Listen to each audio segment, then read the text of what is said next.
The Path of Exile 2.0.1.1 patch is coming later this week, so we just want to kind of discuss some of the things we can be expecting to see when that launches.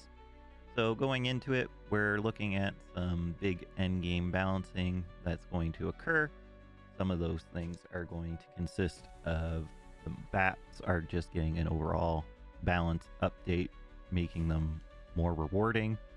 The tower experience is getting improved, so what we're getting out of that is we're getting 4 new tower maps, and they are going to be improving the original Lost Tower map that we currently have, so you don't run into as many of those covered rooms where you can't see what you're going into and are about to die.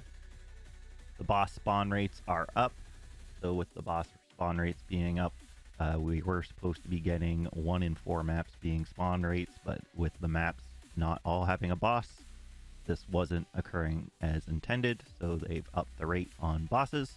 We're also getting a precursor tablet that you can put in the towers that will add bosses to maps.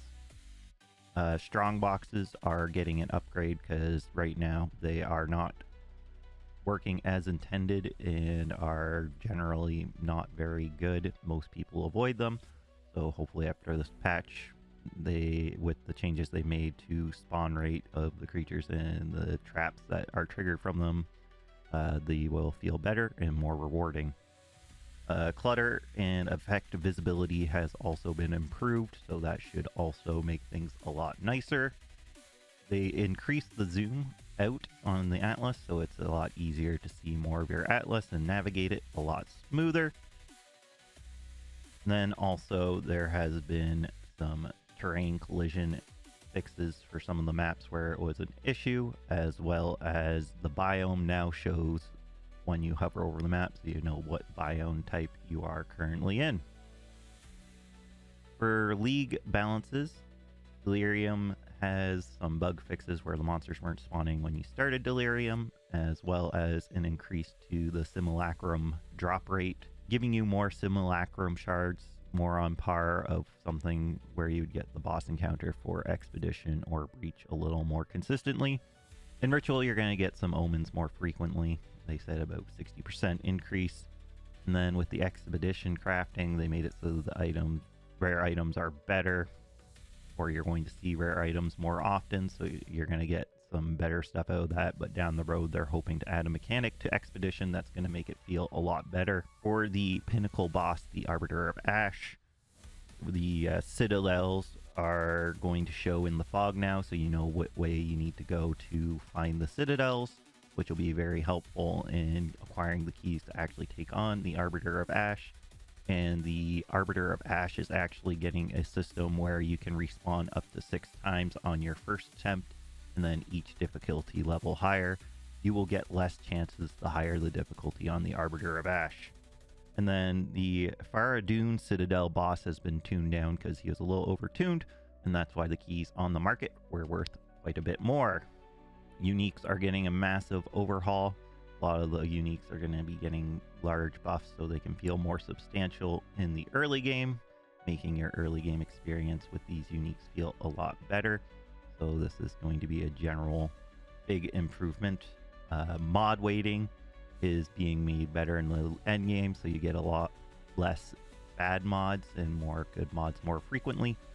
And then they also fixed a couple bugs with T5 rarity where certain items like rings were not rolling health and bows and crossbows weren't rolling attack speed for those tier 5s. Another quick note are runes will be restockable. You can destroy old runes and put new runes over top to kind of fix any of the balancing of your stats that you require there. Monsters and bosses are also getting tuned a bit here. The Silverfist Gorilla, his roll attack is being nerfed, so it's not going to be as aggressive. Also, there are some monsters that had some off-screen killing capabilities being removed, so they are not going to be hitting you off-screen. And with the combination of the visibility of effects being a little bit better, hopefully we'll be able to better identify and see what might be occurring here. Consoles will rejoice, you are going to be getting a loot filter. and this is going to make your playthrough a lot more enjoyable. Then other things that we're going to be getting some armor buffs on scavenged plating. There is a problem with armor. It's not fully fixed in this balance patch, but hopefully some of the fixes they put in. Specifically, they mentioned armor scavenged plating, so I don't know if it's just scavenged plating that's going to be making the armor better. I guess we'll see once the patch drops. Potions and charms will show how many charges they have left, and also charms will have an effect that pops up once they've been activated, and then we'll be also getting a slew of general fixes.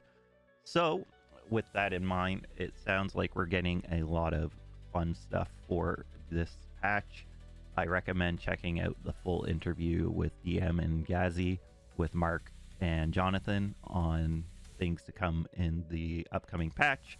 Sounds like there's going to be a push for a bigger patch as soon as possible, as soon as they have the content for it, so we can have a new league and an economy reset. It appears we're getting no nerfs, so that's kind of exciting, but we are expecting nerfs to come in future patches. So leave a comment, let me know if you think the patch that's coming this week is going to be good, and like and subscribe to the channel if you want to see more content like this. So thanks for coming to hang out, and we'll catch you next time. So till next time, my friends.